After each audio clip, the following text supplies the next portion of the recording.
I think why I gravitate towards residential is there's that connection with people. Like, yes, there's that headache factor that a lot of people don't like about residential, but there's this real connection with people. Like, you're part of their life for a short period of time. You get to know them, you get to know their children, you get to know about their family, you meet their parents a lot of times because they come tour the projects, you meet their friends. Something about that really makes it all worthwhile when it's all said and done and you finish this project and you got this beautiful family moving into this house and you're like, we did that. We helped create this memory for them. So welcome to the AT Construction Podcast, and we have Tim Coughran with us. He is owner, founder of Alderview Construction in Colorado. Welcome, Tim. Thanks, Brad. Thanks for having me. Yeah, so you surviving the winter there, getting ready to actually do some construction now? Yeah, the sun's actually coming out now and the snow's melting, so. So how does that work for you as you're looking at your projects? Whether you're cost plus lump sum, how do you factor in, snow removal, especially on a heavy winter such as this one we've had, blankets, doing foundation? How does that just really impact not only the construction schedule, but cost of the job? Yeah, so in Denver, we don't get a ton of snow down here. We'll get snow. We'll get usually a couple really heavy down snowfalls. And then usually it melts. But what we do on our renovations is we have a snow removal line item that's basically just per hour that we charge if it's a renovation. So if we're having to shovel driveway walkways, we'll charge by the hour for that one. And then on a new build, we have allowance for snow removal on the job site. If it goes into concrete, then we just bill, based on how many blankets we have to use. Our concrete guy will give us an hourly rate for that. So it always handled by allowance for both remodel, renovation, and new build? Yeah, because we never really know. It's one of those line items where you just don't know. Like this winter, we had a little bit more snowfall than we usually have, and snow basically came right at the end of December, and it stayed on the ground for longer than it usually stays on the ground. So that impacts a lot of things. We have frozen ground. You can't do a lot of your site work stuff. How do you factor in? Because I would imagine even when you guys are doing exterior stone, right? When it's super cold, you're putting on exterior stone, you have to have the big tarps out, heaters in there. When you're pricing a job, and maybe I seem just naive to this and people listen will laugh, just being in Arizona, like this is not common to me, but yeah. How many allowances are there typically for all of the subs outside of concrete excavation? Do you put allowances in? Is it dependent on what time of season you're going to be breaking ground and you try to anticipate when you're going to be doing that actual work? Yeah, so what we'll do is we put together the schedule in the beginning and kind of factor into when the snow is going to start falling. So usually we get our first snowfall Halloween timeframe. And so we kind of see what phase of the project we'll be in at that time. So it really depends. If we're going full bore and it's critical path where we got to get that brick in or get that stone in, then we'll factor in, blankets, heaters, all that stuff. But usually we have a line item for temp heat because regardless of the phase, usually we have to do temp heat in some fashion or another. Yeah, temp heat. That's always a big thing. I remember I did work as a subcontractor in Utah for a while, and the temp heat was always important, right? To getting the building closed, getting heat in there, just so you can function, actually have the right temp. For us, we have to acclimate the house for heat, right? So for us, a big thing is, especially wood flooring, we have to get wood flooring acclimated, get in the home. That way we don't have any issues, of the expansion and contraction that can happen. So. Yeah. So what we'll do is usually sometimes it works out, like we'll ask our HVAC subcontractor. Sometimes they have a temp furnace that they'll put in. So like we're doing a new build now, and they just so happened that they had an old furnace that was kind of taken off a job that they couldn't resell. So they put that in as a temp furnace. We got that in as our temp heat. So that way drywall dust and everything going through the system, it's not going through a brand new furnace. And then right before we turn it over, they'll swap that out to the new furnace. So what's interesting is for you, you start at Hensel Phelps, which is a massive commercial firm. Hensel does some major projects. I know you worked on the airport down here in Phoenix. Maybe speak about that, the journey into the commercial world. Yeah, so it's quite the journey. So I went into school kind of with that mentality, like I'm going to work on the biggest, baddest projects out there. And so, that was the dream. That was the thing. And so I looked at the companies, which ones. Hensel Phelps was one that just seemed to jive the most with their culture and everything else. So I got hired on with Hensel Phelps, and it was great. Everything was good. And then, started having children and started moving around a lot. And at first it was like, oh, this is fun. This is exciting. We get to move around. And then after a few moves, it's like, yeah, maybe this isn't ideal. We probably want to settle down more. And then that glitz and that glamour slowly started fading away, and just realizing that it wasn't a good fit for me. I just realized I'm not the best employee. I realized that my spirit always kind of has that entrepreneur spirit and that drive and that determination. So when you say you're not the best employee, why is that? I don't know. I think a lot of it's just my mentality. I just have that drive and that determination where I like to be able to have control of the situation. I like to be able to know where I'm living. I like to be able to know who I'm working with, the type of projects I'm doing. And you just don't get that, right? Working with another firm, you just don't have those decisions because you're not part of that decision making.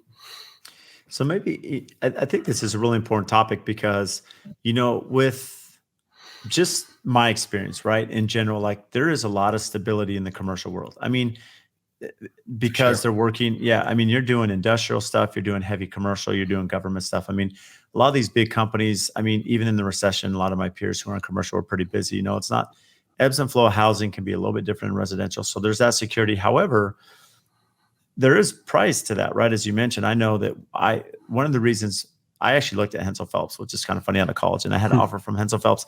And one of the reasons it was kind of bit on the commercial side, the reason why I didn't end up doing it was, as you mentioned, I mean, there was a lot of relocation happening and I'd be moving around a lot. And so you look at that, it's kind of tough. And that's one of the prices you pay, even though there's a lot of benefits, down the road. But it's not as stationary, right, as other projects. Right. How long were you at Hensel Phelps? How often were you traveling just in that time that you were there? So I was with them for right about 5 years. And in that time frame, I was on, four to three different projects, depending on. So I started off, I was down in Sky Harbor. I was on that project, which was a really big one. And then from there, we went to Nogales, doing the Port of Entry down there, which was an awesome one, a huge self-performed concrete project. We did all the tilt-up work and slab on grade on that project. And then from there, I went to the Tucson Air Traffic Control Tower. So they had you down in Arizona the whole time? Yep, I was down in Arizona. You want to get out of you go to Colorado? That was the funny thing. I was like, got hired on. I'm like, okay, it'll be great because their headquarters is out in Colorado. I'm like, okay, I'll get out in the Colorado office. And then I end up in Phoenix, which was fine. I mean, Phoenix is great, but a lot of our family and stuff is out here. So that was kind of the big determining factor, is looking at it and saying, okay, what do we want for the future of our family? Family is like really a huge priority for us. And where do we want to raise our children? And ultimately, it's like we want to raise them around their family and be back in Colorado. And so what does that move look like? And what's the next transition from there? Well, and just for those listening, I mean, Nogales, I'm sure, is an amazing project. Probably not the funnest place to raise a family, and yeah, exactly. Yeah, great project, but there's one of those things where it's like I'm at work all day and then get home and I was like, yeah, probably not the best situation for everybody else. Not a whole lot to do in the nightlife down there. So yeah, not a lot of work-life balance, right? Because just like Brad, but in the commercial side, when you're doing concrete, I mean, it's so hot in the summertime that you're starting your pours off at 3 a.m. So on the superintendent side, we'd be there at 3 a.m, starting our pours off. And then since we're on the management, I mean, you're not finished out your day until 5:30, 6 o'clock, finish up all your paperwork, and then 45-minute drive back home. Yeah, it's tough, and that's the thing. I remember I was visiting Whiting Turner in Vegas at a college. And when I was there, they had me shadow some of the supers that were on there. And they're actually at the time building the Palms, right? So you had the Palms, hotel casino. The first one was built. They were working on the second one at the time. And I just remember talking to them like, how's the project going? How do you guys like it? And, same thing. Oh, it's awesome. We're working on this casino. We're living in Vegas. Pretty cool. And I'm like, okay. And they're all, but the bad thing is, we haven't had a day off in 8.5 months, Monday through Sunday. And, right, exactly. 5 a.m., leaving at 8 p.m. And it's tough. It's just a tough lifestyle. Yeah. So you look at that, like you talked about risk, right? Like obviously there's risk going on your own. There's huge risk on that, right? Going from commercial to residential. I came back to Colorado, had no contacts whatsoever in the residential world, and really had to start from scratch. I mean, didn't have any designers I'd worked with, anything. We hadn't even lived in Colorado. So we moved straight from Arizona back to Colorado. And then within a year, we started Alderview Construction. So that was a huge change. So you go from commercial working full-time in Arizona, and then you're like, we're going back to Colorado doing residential with no contacts. It's just a blind start. Yep. Yeah. So where did you even start? I mean, because there's a time frame to get licensed, to get business set up, LLC. I mean, whatever it is, speak to maybe that. Just I'm sure that was a chaotic time of life for you. Oh, it's chaotic, and at the time I was basically to go on my lunch break and I was studying for the contractor exam on my lunch break and do that for an hour and then go back to the office and hit the project and then get done with it and continue on with family life. So, I mean, that was a big transition. I still remember that day where it's that call where they transferred me to another project. And I was like, okay, I think this is the time. So I called my wife and I was like, yeah, I think now's the time. And she was pregnant with what would it be, our fourth at the time. And I mean, it was a big thing. And luckily she's been so supportive. I mean, she's such a supportive wife. I think you have to have a supportive spouse being in this industry. I mean, it just demands so much of you, whether you're working commercial, residential, you're working for yourself. It just demands so much of you. Yeah, it does demand a lot. So maybe before getting into the specifics of you as a startup, I know technology is a big part of your company now, and I would imagine it was Mhm. at Hensel Phelps. How did maybe the education and experience being at Hensel Phelps catapult you, set you up for success now with Alderview? Yeah, no, that's a good question. So I think at Hensel Phelps, they saw the value of technology. So they're really big on training their employees, give them the right system, the right process so that they can succeed. And so we learned Revit. That was a big thing. We learned how to use Revit, AutoCAD. We were doing all the surveying, all the layout for the crews. And so really learning how just to build the building from the ground up, but also how to draw the building and work with the architect team and the interior design team. And so when I started my own company, I'm like, that's going to be something that's really important that I think is missing a lot in the residential world, is that you just don't have people that are as savvy on the technology side or as savvy working with interior designers or architects. And so when I started Alderview, I was like, I want to make sure I bring that piece from Hensel Phelps and I bring that into the residential world and see if it gives me an edge above my competition, which I feel it really does. Why would Hensel Phelps, just out of curiosity, push on you to learn Revit and AutoCAD? I think because they saw the value in it. They would pay for these courses like Bluebeam, for instance. They'd pay for us to go to these courses that were like a week long kind of crash course on Bluebeam or Revit so that we could learn those skills so we could better communicate as a builder and better communicate to the owner side and to everyone else, to our crews out on site. It was kind of the motto that they had is like, if you can't draw it, you can't build it. So if you're not able to draw it on Revit, on AutoCAD, then how are you going to build it out in the field? That was a huge thing. It's interesting, that perspective, and I think this is valuable for anyone listening. Is no matter your industry, is that if you learn those tools, you mentioned Bluebeam in there, but specifically CAD, I've seen just with my team, some of my employees are actually really skilled with CAD, and they can draw stuff out. And what's interesting about that is we still have projects where we have full architectural drawings. We have full design specs from our designer, like really savvy, sophisticated designs and information. But things come up like they Oh just yeah. do. I mean, it's building. Yeah. And part of the issue is that in this time of pre-con, where the architect's going this way and the designer's going this way, sometimes a lot of that information is not, sent to each other, right? We don't have that cross-examination between the two. And so you get to the field and who takes precedent, the architectural drawings or the design book. And so what I found is that my supers that can draw stuff up quickly by using AutoCAD, they'll draw it up and send it out to architect, designer, possibly client, and get it signed off. And the level of sophistication is pretty impressive because it shows the super really understands the detail. They can draw it up, and then now they can actually make sure that it's built right, and we don't have any mistakes, further down the road. No, I completely agree with that. I think it's one of those things where a picture is worth 1,000 words, right? So there's sometimes where you can explain it. I can type it up in an email, do all these things, but there's Right. sometimes in construction, you just have to draw it out. Even to this day, even as an owner of the company, I don't use Revit every day, but we do have Revit on our computer and we use SketchUp. But there's times where it's like I'm trying to convey a certain point to an interior designer or to the architect, or how a detail is going to work out, or how we want to do a certain structural element on a project. It's just nice to be able to have that know-how and be able to draw it up and convey that message, which in return gets a better product and it saves money as well for the homeowner. Yeah. What's fascinating about that, Tim, I know you've been big on technology since I've known you. And what's interesting is when you were out here last week. So Tim came down and he and I were able to spend some time together, and you and my team.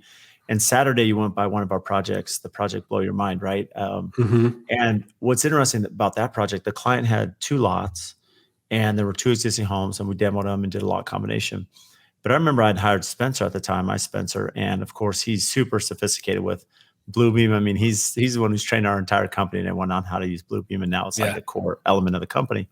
So at the time, and where this kind of clicked for me, even though I'd been in technology and worked, I had never really used Bluebeam to this level, but the client, we were on a Zoom call, and the client was talking about, okay, with the existing structures, I want to keep some of the orange trees, right? I want to keep, there's some elements of the existing property I want to keep and build around. And typically most would say, okay, that's fine. Let's meet on site. Let's set up a meeting. We'll go walk, we'll tag them or whatever, right? And it's just Spencer, in a matter of a couple minutes, pulls up like the Google image, vertical shot of the lot, Yeah. zooms in, Yeah. puts it on Bluebeam, has it all editable, he's sitting there with the client and they're just doing it right there. And literally in 5 minutes, it's done. And then he could send that to the landscape architect incorporates that in his design. And I'm like, we just saved all this time going to Totally. the site because it's done right here just via this call. Oh yeah, you're speaking my language. I mean, that we'll do that with our site logistics. We'll do a Google Earth shot, and it's like, where are we placing the dumpsters? Where are we placing porta potties? Turn that in for permitting. It's like you're saying, it's so quick, and we're able to be reactive and put that out there. And there's really no question once you have that drawing and you send that out to the team. There's no mistake of, do they want the dumpster over here? Where was the site entry gate going to be? So we'll do our takeoffs on there for like site fence. We'll do all that stuff on there and have that ahead of time. So what's interesting is I just being, of course I don't know all the inner workings of every company, but when you came out, Tim, I'm thinking you're a lot bigger company and there's 4 of you. I mean, I'm just amazed at the amount of work you're doing with 4, and especially you and Brian being in the field. How has that been, just training the rest of your team with some of the technology and systems and, their reception to it? Yeah. So I think that's one thing when we hire people, we make sure that they are going to use technology, that they care about it, because that's important for us. If we have a superintendent that's out there and he's doing everything by hand and he's doing hand sketches and he's doing a schedule by hand, that's not going to work with our system. It's not going to work with our process, and it's not going to work how we're conveying that to the clients. And so I think with us utilizing technology, it's allowed us to take on a lot more projects than, typical companies our size. I mean, we talk with a lot of different builders, and a lot of the builders our size, they have a lot bigger staff than we do, which they have a lot bigger overhead. So good or bad, I think technology helps you to kind of utilize that, and you're able to farm out some of the stuff that other people have to hire a full-time person for. So for those listening that maybe aren't optimizing technology as they should, what would you recommend? What are programs, systems you're using currently that have been super beneficial? We spoke about Bluebeam, but you can, expand upon that. Yeah, I think Bluebeam's great, but I think the most beneficial one to us to this date has been Buildertrend. We got on Buildertrend about 3 years ago, and we were kind of dabbling in it. We were using it for some things, like maybe our daily reports. We were kind of using it on there, not really utilizing it to the full capability. And then a year ago, we made a commitment as a company, like, okay, let's try to run our projects 100% on Buildertrend.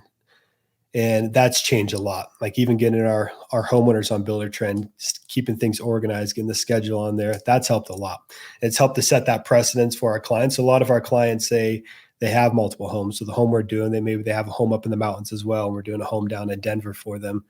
And so they're not able to be on the site all the time. And so by utilizing that technology, it gives us that cutting edge and saying, you don't have to be here all the time. We have the management tools in place, and we could run this project 100% without you. If you want to be here, that's great, but we actually don't need you to be here.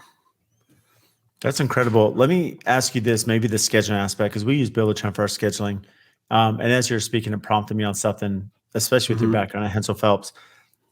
And correct me if I'm wrong, but the way I was educated in college with scheduling, and especially when I worked for a commercial company, as you're building your schedule, you would have like an owner schedule, right? And you'd have a builder schedule, which are different, right? Because you'd have like early start, early finish, and then late start, late finish. So you're kind of working off 2 different things because you're trying to under promise, over deliver, right? At the end of the day. And to some extent in commercial, there are liquidated damages, LDs. So you do have to factor on that. But in residential, I've kind of had an awakening on this, if I can like confess this right now. So what's interesting is there's some peers of mine for one of our suppliers, and they're doing a remodel, and we were with them at dinner. And as we're sitting there at dinner, they're going through Buildertrend because their remodeler uses Buildertrend, and they're going through the schedule, and they're like, windows are delayed. So they just moved our schedule out, to move in this date. And I asked them, I said, do you have the full schedule? Like, is that their actual like schedule? And they said, yeah, it's everything. Like they share Mhm. every little element. And it's weird because there's always been this like cat and mouse game, right? In commercial, Yeah. at least that's been my background. And what kind of, I had this kind of epiphany, if you will, is it's like, so many times clients are making changes to projects, right? And, as much as we can do a change order and document delay days, and we can explain it to them, and we can email them, and we can have on-site meetings, if they have a schedule that's done to the beginning, and the minute they make a change, that's fine. Bam, it just moved, and it just moved again. That's what we're doing now. Yep. So I'm like, let's give them the end date, because worst case, someone doesn't perform, material's not here. At least we can tie it to a certain point in the schedule and then account for it. And I don't want to say justify it, but at least we understand together on what we can do. How has that been for you? Just your history of scheduling at Hensel Phelps to now, being in the residential sector. Yeah. So to be totally honest, I mean, we started off doing kind of the same thing you were, because I was used to the commercial background. So we came in as like, okay, let's hold our own private schedule. That's just Alderview schedule. And then we have the owner's schedule that has some fluff built into it. And then it got to a point where it's too difficult trying to manage two different schedules. And it's like, okay, did I send that one to the subcontractors? Did I give them the early start date? And then it just got confusing. And then we changed pretty early on. We changed to the point where like, okay, let's be transparent and send the schedule to our owners, and let's all live off the same schedule. I guess the mentality I have is our clients are holding us to a high standard. And so why shouldn't I hold them to a high standard as well? So if you're going to expect a lot out of me as your contractor and your standards are really high, and when your expectations are really high, I'm going to have the same for you as well. My expectations for you are going to be high. I'm expecting you to stay up to date on the changes that are taking place, stay up to date on the materials that need to be selected, all these things that are going on. That's what I'm expecting of you, since you're expecting that out of me. Yeah, that's really interesting. And, it's something I was just making a note here that, we do our weekly production meetings, and we've been talking about scheduling a lot. And so, note to self, I'm going to make sure that all my clients have the builder schedule. So it's going to put them on the hot seat to make sure they have accurate schedules. Well, it does. And it goes both ways, because it puts your team, holds you to a higher standard. Your team realizes, okay, so what we do is we'll have the schedule goes live on Friday. So like we'll edit it that week. There's changes that happen that week. And then Friday, it's like it goes live on Friday. It's live, and then we'll turn it off on Monday because things happen, things change, and then it'll go back live again on Friday. So it's not this 100% always live schedule. We have chances to edit it and change it. Yeah, tweak it. It's a little bit more challenging a renovation as well. So renovation, obviously, the schedules are very micro, where you have tasks that are 1 day to a week, whereas a new build, those tasks can be 2 weeks to 4 weeks, depending on what you're doing. Yeah. So it's a little bit more challenging in a renovation, because say you have carpet going in on Monday and you can't get it Monday because of snowstorm or whatever, and it goes in on Friday. The homeowner's looking at that and say, oh, it didn't go in on Monday. It's a huge deal. So sometimes we have to be cognizant of that and realize, okay, it's going to happen this week. It may not happen on Monday, but it's going to happen on Wednesday. Yeah, and that's true. And I think maybe to push back on that is the reality is there has to be some owner expectations we sense, some clarity, right? And maybe there's some education of critical path to our clients. But even if they don't have the schedule, there may be lulls in the schedule that's natural to the build, right? You may be doing drywall and you're waiting for it to cure, and they're like, why is no one on my project? Like, I have interest accruing, no one's there. So these things are still going to come up when they're visiting the project, whether or not they're seeing a schedule. And it's just more that education, and making sure we're communicating. Yeah, absolutely. Yeah, we're dealing with that. I was dealing with that with my superintendent today, because I said, how come we don't have any crews on site? And he's like, well, we finished framing early. So from our expectations, like, okay, we're ahead of schedule. We were supposed to finish on Friday. We finished on Wednesday with the framing. The homeowner is going to show up and say, no one's on site. So I was telling my superintendent, like, hey, you got to make sure you educate the client, say, hey, we're actually 2 days ahead on the framing, but everything else is still on track. But it doesn't mean we're going to start drywall sooner. It's like we're just 2 days ahead on framing. I love that you said that, because this goes back. The constant theme that I have is we should always be playing off. Like, I'm a big sports guy, so I always tell my team we should be playing offense. It's always playing offense. And what I mean by that is when you get in a defensive position. So in this case, if the client calls you and says, hey, Tim, no one's on site on my project, it's completely quiet. you're automatically on the defense mode, right? You're trying Right. to, Yeah. and there could be a rhyme or reason, but it just makes the client feel they have to micromanage you. But if you're playing offense, if you go to them and say, look, we're ahead of schedule. We already had our mechanical team booked. They're coming in right after. Keeping in mind that they've been scheduled months out because they're super booked. They have other jobs. We're going to hit our schedule, but that's why there's a lull, and then the client's like, okay, thanks for letting me know. I'm Yep. glad you're on top of it. And they can, you just feel a sense of relief that they don't feel like they have to babysit you. Yeah. Expectations. I think expectations are so huge, right? And that's one thing coming from commercials, like expectations. Whenever there was issues, there was conflict, whenever there was contention on a project, usually it came because expectations weren't being met by the owner side, by the design team side, or the contractor side. So it's like clearly stating those expectations from the beginning when you're selling the project to the clients, and not overstating things that you can do and can't do is huge. And so it's like trying to teach our superintendents, like, clearly state the expectations. If you tell them you're going to have a daily report each day, you kind of shot yourself in the foot, because now you got to have one every day. So under promise, over deliver on a lot of that. Well, something I learned from you too is going back to the technology aspect is we've implemented now, we do the Matterport scan on every build, so maybe speak to the Matterport, and how you're using that.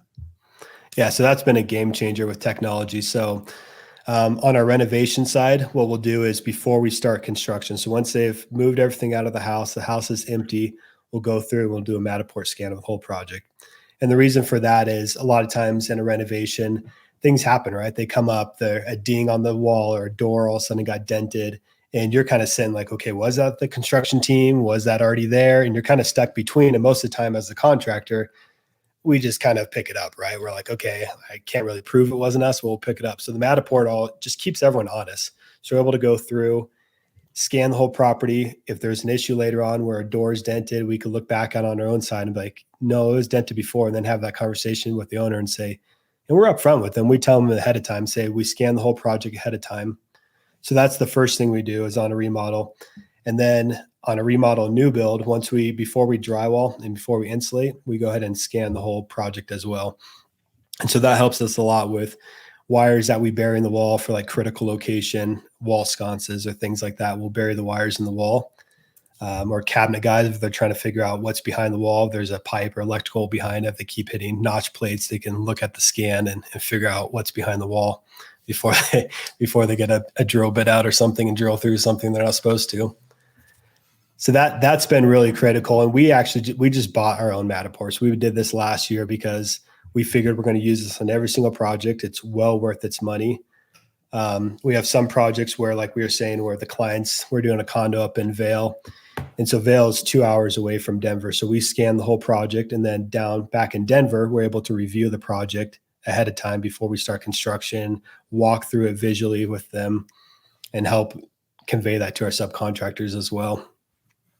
It's amazing. And what's interesting about the Matterport is dimensionally, you can have it super accurate for dimensions as you're pulling stuff off.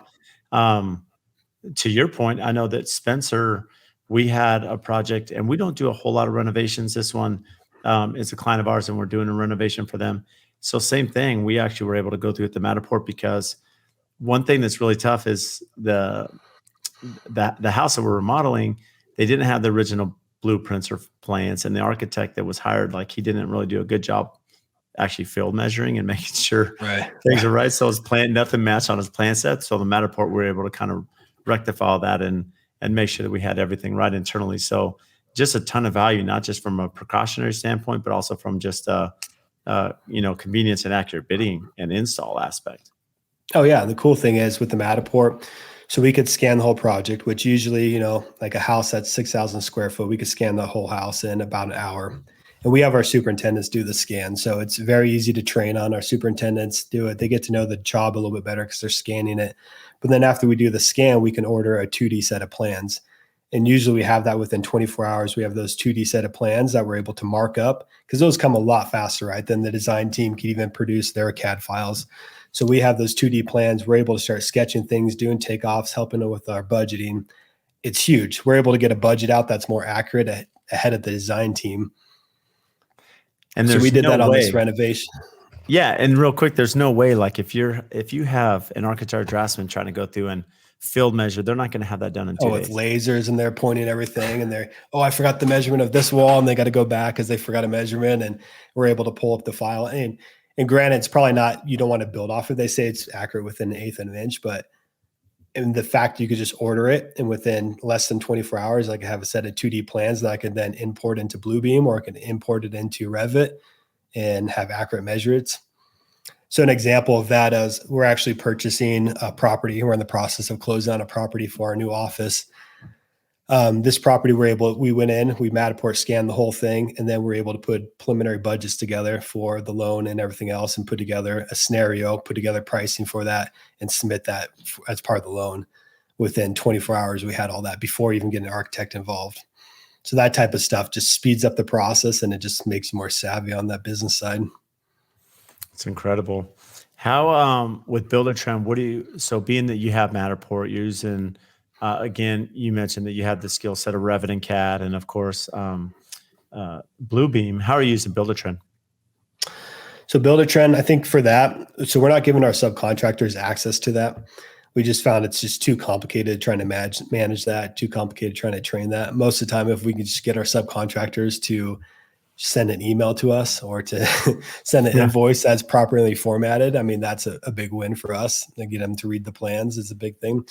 And so for us, what we'll do is we put everything in Buildertrend, and then we'll go ahead and PDF certain things. So like if we're doing a punch list, I actually just send Spencer some copies of some of the examples we use. So like if we're doing a punch list, we'll do it on Buildertrend because all the thumbnails are really nice and neat. It's all gridded. It's all organized. We can assign it to a subcontractor. We create a finish date on it, and then we can PDF it, and then we could text it to the subcontractor. So what our superintendent will do is he'll create that list.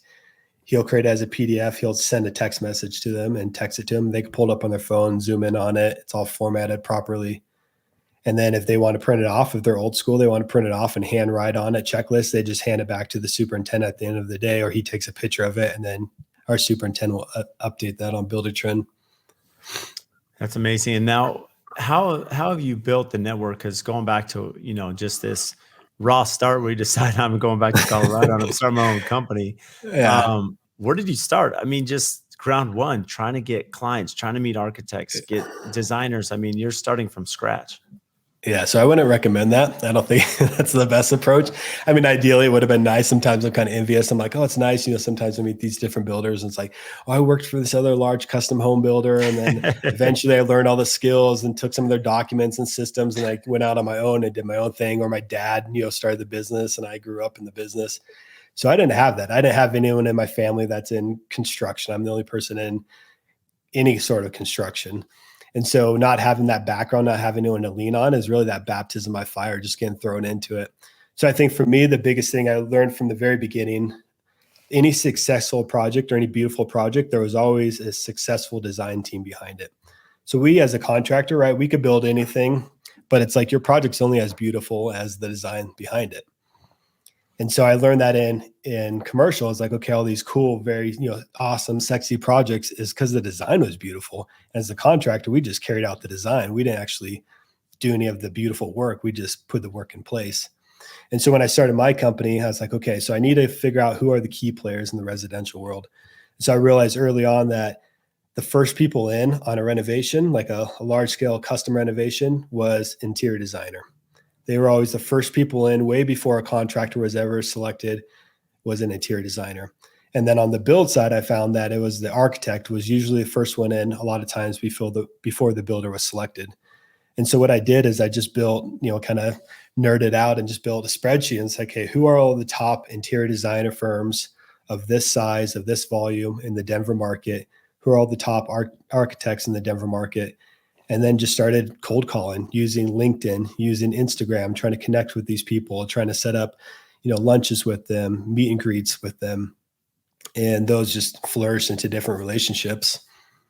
So I looked at it as, if you build a new home, there's always those clients where you might do multiple projects with them, but those are pretty rare. Like most of the time, if you're building a large scale house, that's probably the only house you're going to build for that person.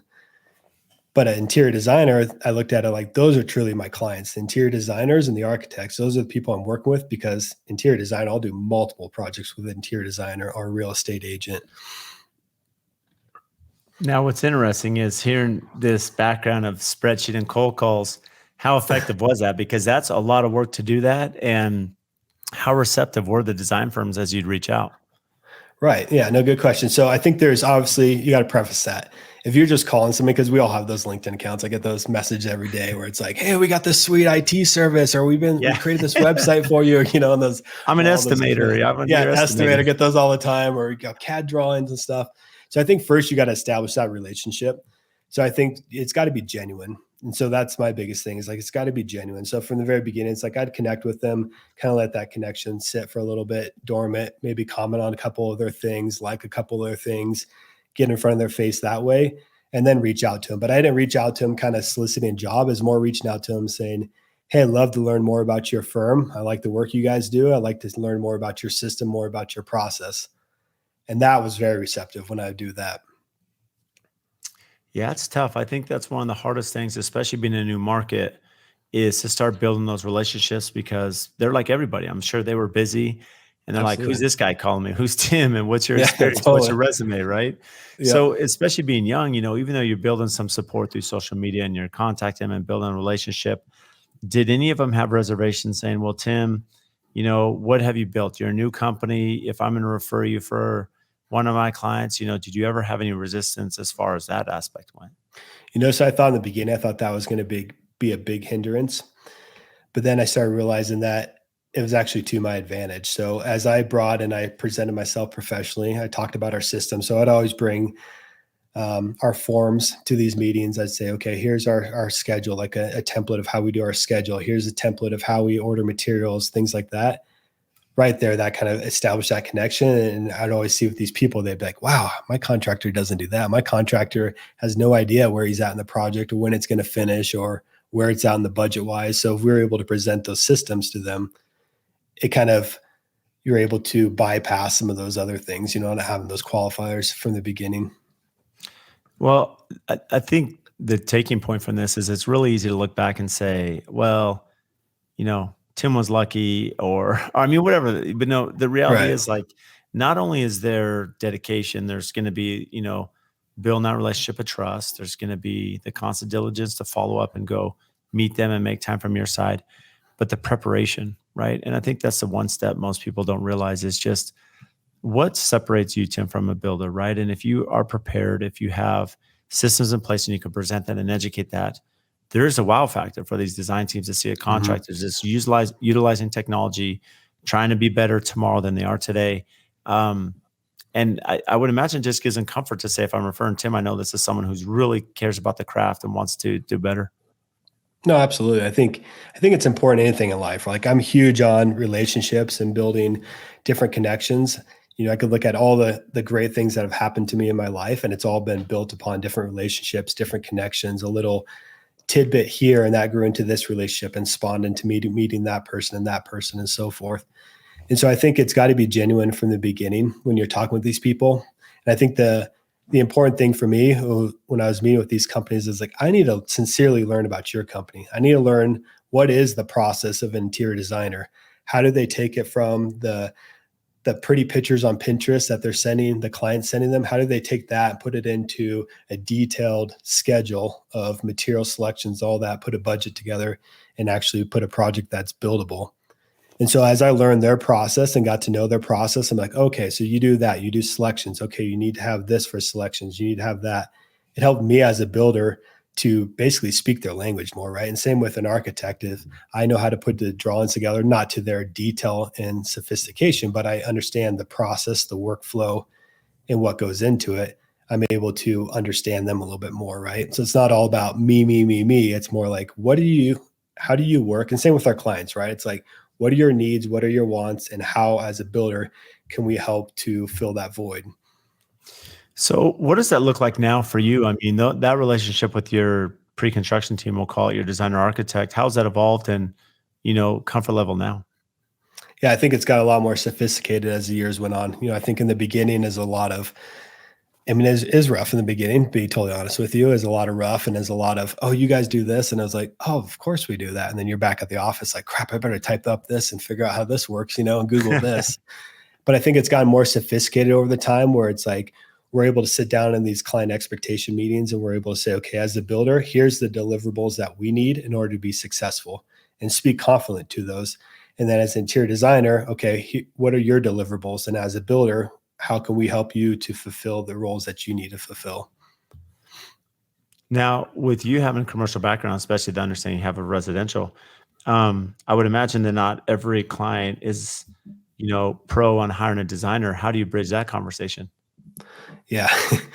So we won't do any project unless there's an interior design team. One, it kind of pre-qualifies the client, right? Like if they're not willing to invest in a design team or invest in detailed plans, to us, it's like, you don't see the value what they could bring, and you're not going to see the value we bring. Like you just need somebody to put the work in place. And that's not who we are. Like we don't show up to the job with all the materials there that you bought, and we're not installers, right? Like we're a general contractor. We manage the whole process.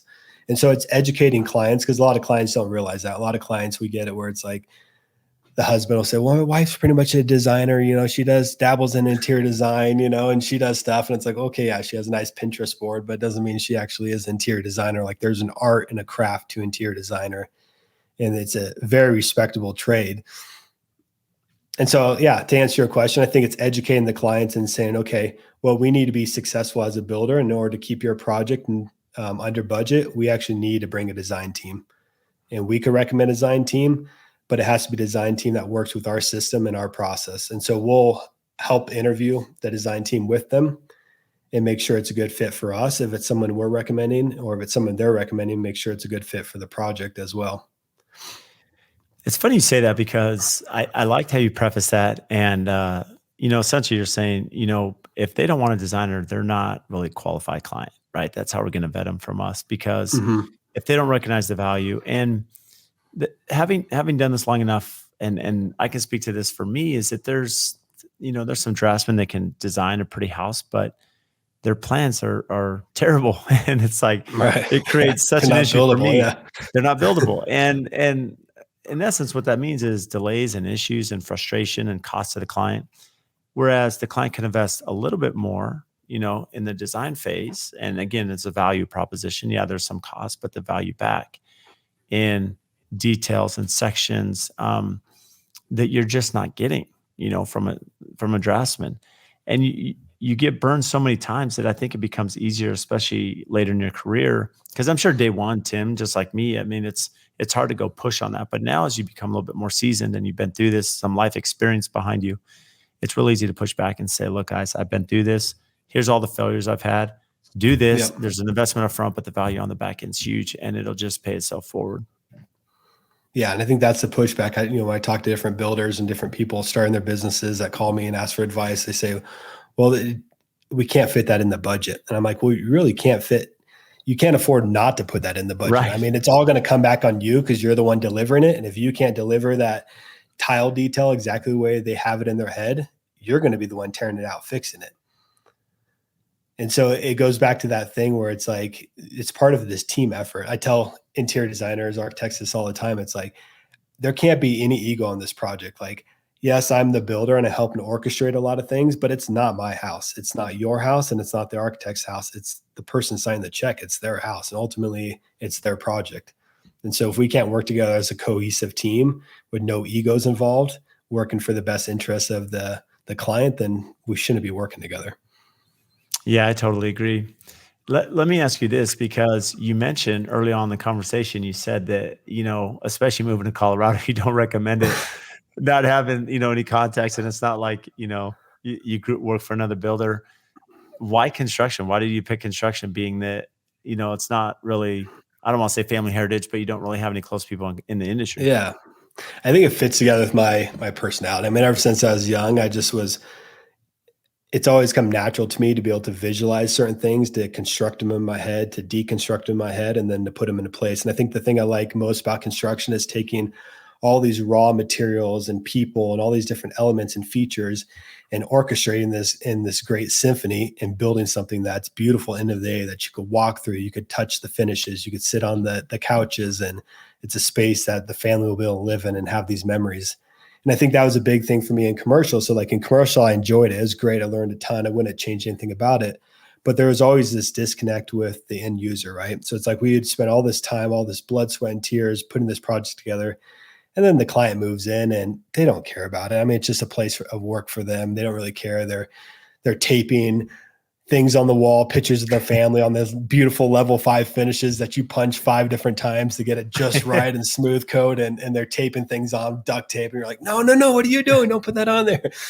And so there was always that disconnect, that emotional disconnect. And so I think why I gravitate towards residential is there's that connection with people. Like, yes, there's that headache factor that a lot of people don't like about residential, but there's this real connection with people. Like, you're part of their life for a short period of time. You get to know them, you get to know their children, you get to know about their family, you meet their parents a lot of times because they come tour the projects, you meet their friends, they get to know your family. It's just this, I don't know, something about that really makes it all worthwhile when it's all said and done and you finish this project and you got this beautiful family moving into this house and you're like, we did that. We helped create this memory for them.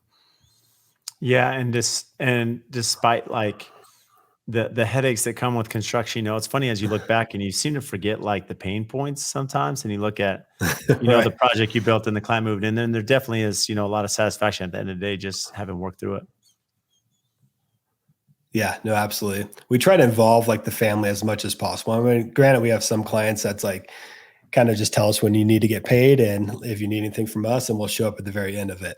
But a lot of times our ideal client is we like working for families. We like working for families where they're involved in. We try to involve their children. Like if it's a house and we're scraping that house, like we set up like a demo day for the kids. And so we'll provide little safety glasses and hard hats and stuff for the kids. And we'll set up like a little obstacle course for them. We'll spray paint on the ground and like have different stations where we teach them how to use like a Sawzall or something like that. So they feel part of it, and then take a picture of the family. We're having the husband and wife go through and, hit some walls and do some stuff like that. And they feel part of it and they feel part of the process. And then they kind of step away and then we knock the house down and we start the actual building.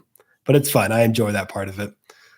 So what does that communication look like during the build? I mean, how often, and I know it varies depending on how much your clients want to be involved, but do you have maybe a procedure or in place on how often you want you or your team communicating?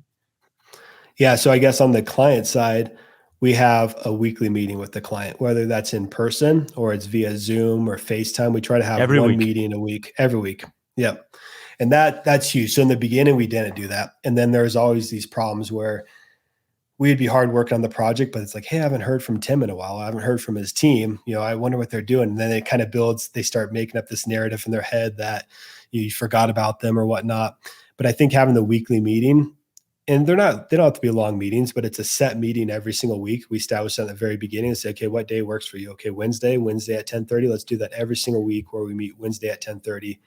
And it might just be the wife, or it might be the wife and the husband, or they might bring their kids one day. But that's been huge. Just be able to say, okay, here's what's coming up next week. Hey, did you make that selection on this? This is coming up. Oh, don't forget, like we have that change order coming up. So you got to make sure you fund that change order. And it just keeps it less combative, right, through the whole process. And it's not this owner against the contractor. It's more of this relationship. So, and now with the brand you've built, of course, you have a lot of relationships with the design team, as you mentioned. Where are you finding your lead generation?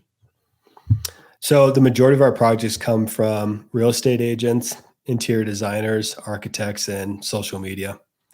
And so Social, let me ask you this with real estate. Maybe if I ask this, how difficult, because one question that's often asked is a lot of realtors will be, hey, Tim, I have a project for you, but there's a commission side. Is that pretty prevalent in Denver that they're asking maybe for like a finder fee? No, so we don't accept any finder fees and we don't provide that. Like same with our interior designers. Like I don't want people referring us to a project because they're expecting to get a commission and vice versa. Like I want to refer you to the project because you're a good fit for the project. So no, we don't get that with realtors and with interior designers. I think with realtors, a lot of it's building the relationship, right? Because a lot of times you'll get realtors and say, hey, can you look at this project? I'm trying to sell it to these homeowners. They want to see the vision of what this can be. And they're kind of just using your ideas and your thoughts. And then 9 times out of 10, it's like, do they actually get the project? Are they going to buy it? But I think once you build that relationship with these real estate agents, then they can trust you as a valuable source and a credible source in the industry. And then if the real estate agent has that connection with the homeowner and they're referring us, then chances are we're going to get that project. So what's keeping you up at night? Everything keeps me up at night, Brad. I mean, as a business owner, I mean, it's just like, so working in commercial, working for somebody else had its own stresses. Working for yourself is way more stressful. I think that's, that's the misconception a lot of people have. Is like, oh, I'm going to work for myself. It's going to be great. I'm going to have all this time off. I'm going to be on the beach all the time, have my own freedom. It's like, no, you can never turn off the business, right? It's always with you. Like, and it's just got to be part of the conversation with your spouse, your significant other, and saying, okay, it's always going to be with me. Like, we're going to have time where we can be in Mexico. We could go on trips, but there's going to be times where I might have to peel away and the kids are doing this or that, or on a roller coaster. I'm like on the side, kind of in the corner on a phone call, handling the situation, but then I'm right back We've at all it, been there. Yeah, all been there. So I think that keeps me up. I think what keeps me up at night is just the growth of the business and trying to think of what the next step is, what the next move is for the business, what the next move is for my staff. Are they having the quality of life that they need? Am I helping my clients to have an easier, smoother process? Am I the roadblock? And a lot of times that's what it is. It's like I'm the one holding back a lot of the progress, right? It's funny you say that. I had a little awakening. I think a lot of us, I think I'm a pretty good, boss or someone to work for, but at the same time, I think there's some things that just naturally become a roadblock. As much as you want to empower people and enable them and not be a micromanager, there's just things, right, that get held up. And our Builder 20 came out and we did an audit. We had a SWOT, right? And one of the things they said, Brad, you tend to make decisions quickly and maybe you're not listening to what everyone's telling you. You just kind of jump on it. And really you're trying to be a problem solver. And that's kind of my makeup. I know that I just try to solve problems right away. And that you need to take some time to sit down and kind of have, like a leadership team where you're sitting down and that's been super reflective, right? Sitting down with them regularly with kind of my core group to understand, am I being a roadblock? Are there, and not just me, do we have roadblocks in the company, that are inhibiting people from being successful? We did, like any company you do, and you start exposing those because employees see things that I don't. And then now we're making, we're striving to make changes so that we don't have those anymore. No, I agree. I think it's that mentality. And I have this, it's like, if you're the smartest person in the room, you're in the wrong room, right? And so it's like always trying to surround yourself with people that are smarter than you, people that know the system or the process. If I'm trying to get into a certain space or a market, say we wanted to expand into the mountain region, well, then I'm going to connect with people who are successful in the mountain region. I'm going to see what they're doing, how their logistics work, what do their teams make up, what's the size of the company they're in. And that's been huge. I think for our leadership team as a small company, I think you have to look outside yourself, right? So like you have to have that honest conversation and realize like, I don't have all the answers, but that's okay not to have all the answers. And instead of looking within my own biased opinions, I need to look outside myself and find builders. And if it's not in your own marketplace, because a lot of times you'll get pushback on that. I found that early on. It's like I'm reached out to builders in the Colorado market. No one wants to give you the time of day. Like your competition to them, they see you as that. But then as I started reaching outside of Colorado, oh my gosh, people are so receptive to share information. You get these contacts and these different mentors all throughout the country where you're able to call up. And there's been many times where I shoot you a text message or a call. There's other people in different states, California, whether it's Tennessee, and just calling them up and saying, hey, what are your thoughts on this? And they give you that honest feedback and they say, you know what, that's not really good how you're doing that. You should probably charge this much or do that. And that becomes kind of your outsourced board of directors in one way or another. And it makes you wonder how people did business before without having those resources on hand. I can imagine like trying to figure it all out yourself. Like, and I think, to your point early on, it's like going off on my own, starting having it forced me to reach outside. I didn't have a father figure I could turn to. I didn't have a business mentor that I worked with. So early on, I established this relationship with this great builder in Colorado, and he is an older gentleman and he's been around for a long time. So we'd have lunch at once a month. We'd schedule these lunches and we'd just sit down and he'd just basically open up his wealth of knowledge to me and say, hey, make sure you look out for this, look out for this. Hey, are you using this form? Hey, you should get in contact with my accountant. He does this or that. And that stuff's been huge. Like just realizing that you got to be humble, right? You got to be humble and realize that you don't have all the answers. No matter how well you are, Brad, there's always going to be someone that's better than Brad, that's doing it faster than Brad, it's more successful, more profitable than Brad. It's just always the reality, right? Mm-hmm. Yeah, I would agree with that. What's interesting is when I was asking about what keeps you up, you said quality of life of my employees, and that's interesting. I mean, it kind of shows the person you are when you make that statement. Um, Maybe what are some of those concerns for your employees that you have? So I think, for me is like looking at when I got into business, I'm like, okay, if I'm not improving the lives, so family is really important to me. If I'm not improving in some way or another the family lives of my subcontractors, the people I work with, then I'm really failing as a business owner. If I'm not able to have systems in place or a schedule in place that allows my drywaller to work better hours or to not work on the weekends, then what am I doing wrong in my system or my process or my schedule so that it's taking him away as a father on the weekends so he's not showing up to his son's baseball game or whatnot? I never want to be that roadblock for my subcontractors. And so for me, because in commercial, there wasn't the best quality of life. I mean, it was more like the business came first. And then after that, it's like, yeah, then have your family and figure out how to manage it all. And I wanted to kind of flip that around and be like, no, family's first. Family should be the priority. That's what makes you who you are. And the business should support that family relationship in some way or another. So it's like, I want to be more successful. I want to be more profitable. I want to have a better company so that in return my employees and my subcontractors are more profitable, that they can buy their first house if that's their goal, or if their goal is to travel more, they could do that more. So, what does it look like when you talk about growth of business? I mean, where are you hoping to be? So I mean, I guess which way are you asking? Like if you're asking value wise or size wise, I mean, Yeah, I don't we're think it's trying to. size. I mean, I don't think size is really important, but I think yeah, value. I mean, based on where you are, maybe it could be, project scope. It could be just, value of, as you mentioned, with your employees and what you're building, the brand you're building. So I think what we're trying to do is we're trying to make more of a shift. I don't think we'll ever get out of the luxury renovation space. For us, it's those projects are good because they fill the gaps in when you have downtime in the weather. They're profitable jobs for us. And there's a lot of problem solving that comes from doing a renovation that helps us in the new build. But we'd like to have our portfolio where we have more new builds. So it's more heavy on the new build side, and renovations is a little bit lighter. So I think as far as like project makeup, that's the project makeup that we are looking for, and just not looking to grow faster, than we have capability of performing That can happen. successfully, right? Yeah, that part's tough. Yeah, totally. Yeah, I mean, we tend to have, our eyes are bigger than our stomach. I think that's pretty common sometimes with food, and it's pretty common with jobs, right? Trying to win all those jobs. So, Tim, Yeah. I mean, you've been amazing. Let me ask you this though: what do you do for fun?